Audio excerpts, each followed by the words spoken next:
ساتھ ہی حضرت حارث بن سما رضی اللہ تعالیٰ عنہ اس کی طرف لپکے اور اپنی تلوار سے اس پر وار کیا۔ اس نے تلوار کا وار روکا، تھوڑی دیر دونوں طرف سے تلوار چلتی رہی، پھر اچانک حضرت حارث نے اس کے پیر پر تلوار ماری اور وہ زخم کھا کر بیٹھ گیا۔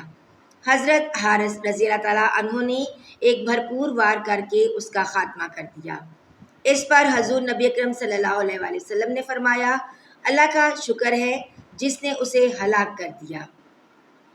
اسی وقت عبداللہ بن جابر عامری نے حضرت حارث رضی اللہ تعالیٰ عنہ پر حملہ کر دیا۔ اس کی تلوار حضرت حارث رضی اللہ تعالیٰ عنہ کے کندھے پر لگی، کندھا زخمی ہو گیا۔ ان لمحات میں حضرت ابو دجانہ رضی اللہ تعالیٰ عنہ نے حضرت عبداللہ بن جابر پر حملہ کر دیا اور اپنی تلوار سے اسے ذبح کر ڈالا۔ مسلمان حضرت حارث رضی اللہ تعالیٰ عنہ کو اٹھا کر لے گئے تاکہ ان کی مرہم پٹی کی جا سکے۔ پھر حضور نبی کریم صلی اللہ علیہ وآلہ وسلم نے اس چٹان کے اوپر جانے کا ارادہ فرمایا جو گھاٹی کے اندر ابھری ہوئی تھی، لیکن زخموں سے خون نکل جانے اور زرہوں کے بوجھ کی وجہ سے آپ صلی اللہ علیہ وآلہ وسلم چڑھ نہ سکے۔ یہ دیکھ کر حضرت طلحہ رضی اللہ تعالیٰ عنہ آپ صلی اللہ علیہ وآلہ وسلم کے ساتھ بیٹھ گئے اور آپ صلی اللہ علیہ وآلہ وسلم کو کاندھوں پر بٹھا کر چٹان کے اوپر لے گئے۔ اس وقت آپ صلی اللہ علیہ وآلہ وسلم نے فرمایا، طلحہ کے اس نیک عمل کی وجہ سے جنت ان پر واجب ہے۔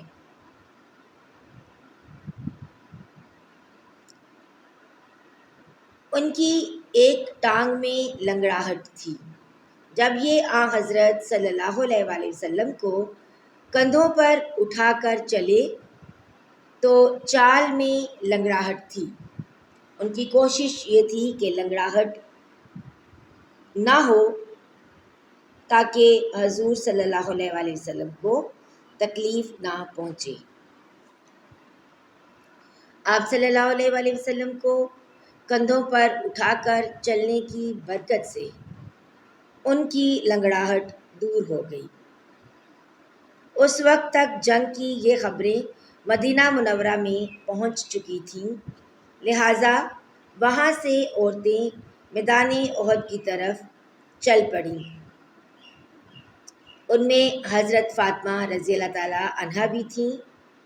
انہوں نے آپ صلی اللہ علیہ وآلہ وسلم کو زخمی دیکھا تو بے اختیار آپ صلی اللہ علیہ وآلہ وسلم سے لپٹ گئیں۔ پھر انہوں نے آپ صلی اللہ علیہ وآلہ وسلم کے زخموں کو دھویا۔ حضرت علی رضی اللہ تعالیٰ عنہ پانی ڈالنے لگے، لیکن زخموں سے خون اور زیادہ بہنے لگا۔ تب حضرت فاطمہ رضی اللہ تعالیٰ عنہا نے اپنی چادر کا ایک ٹکڑا پھاڑ کر جلایا۔ جب وہ جل کر راکھ ہو گیا تو وہ راکھ انہوں نے آپ صلی اللہ علیہ وآلہ وسلم کے زخموں میں بھر دی۔ اس طرح آپ صلی اللہ علیہ وآلہ وسلم کے زخموں سے خون بہنے کا سلسلہ رکا۔ حضور صلی اللہ علیہ وآلہ وسلم جب اس چٹان پر پہنچے تو دشمن کی ایک جماعت پہاڑ کے اوپر پہنچ چکی تھی۔ اس جماعت میں خالد بن ولید بھی تھے۔ حضور اکرم صلی اللہ علیہ وآلہ وسلم نے دشمنوں کو دیکھ کر فرمایا، اے اللہ، ہماری طاقت اور قوت صرف تیری ہی ذات ہے۔ اس وقت حضرت عمر رضی اللہ تعالیٰ عنہ نے مہاجرین کی ایک جماعت کے ساتھ ان لوگوں کا مقابلہ کیا اور انہیں پیچھے دھکیل کر پہاڑ سے نیچے اترنے پر مجبور کر دیا۔ اس کے بعد آپ صلی اللہ علیہ وآلہ وسلم نے ظہر کی نماز ادا کی۔ کمزوری کی وجہ سے یہ نماز بیٹھ کر ادا فرمائی۔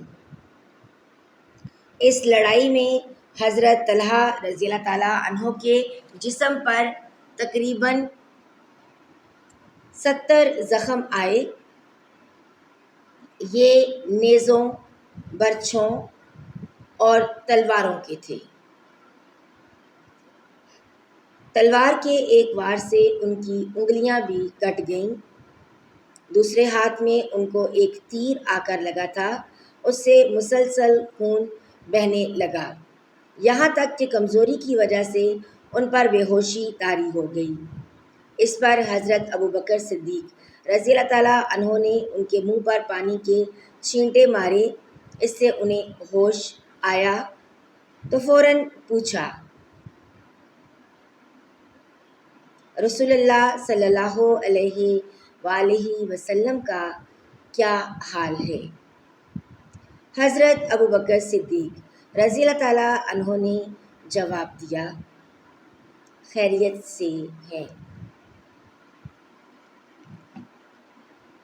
یہ سن کر حضرت طلحہ رضی اللہ تعالیٰ عنہ نے کہا، اللہ کا شکر ہے، ہر مصیبت کے بعد آسانی ہوتی ہے۔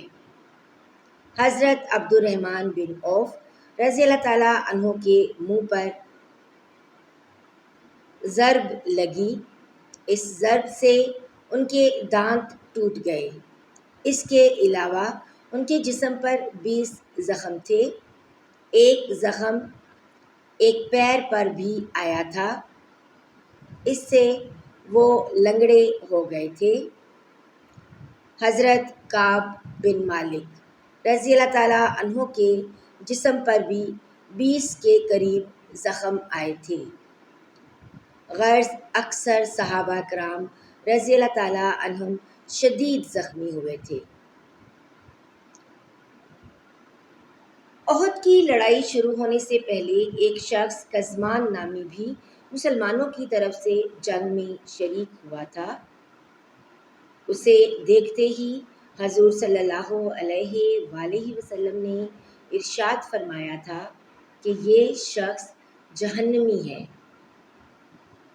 وہ احد کی لڑائی میں بہت بہادری سے لڑا۔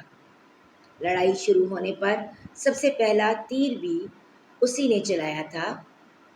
لڑتے لڑتے وہ مشرکوں کے اونٹ سوار دستے پر ٹوٹ پڑا اور 8-10 مشرکوں کو آن کی آن میں قتل کر ڈالا۔ بعض صحابہ نے اس کی بہادری کا تذکرہ آپ صلی اللہ علیہ وآلہ وسلم سے کیا۔ اس تذکرے سے ان کا مقصد یہ تھا کہ آپ نے تو اسے جہنمی فرمایا ہے اور وہ اس قدر دلیری سے لڑ رہا ہے۔ اس بار آپ صلی اللہ علیہ وآلہ وسلم نے پھر ارشاد فرمایا، یہ شخص جہنمی ہے۔ ناظرین، آج کا باب یہیں پر اختتام پذیر ہوا۔ ملتے ہیں نئی ویڈیو کے ساتھ، تب تک کے لیے اپنا بہت سا خیال رکھیے گا، دعاؤں میں یاد رکھیے گا۔ اللہ حافظ۔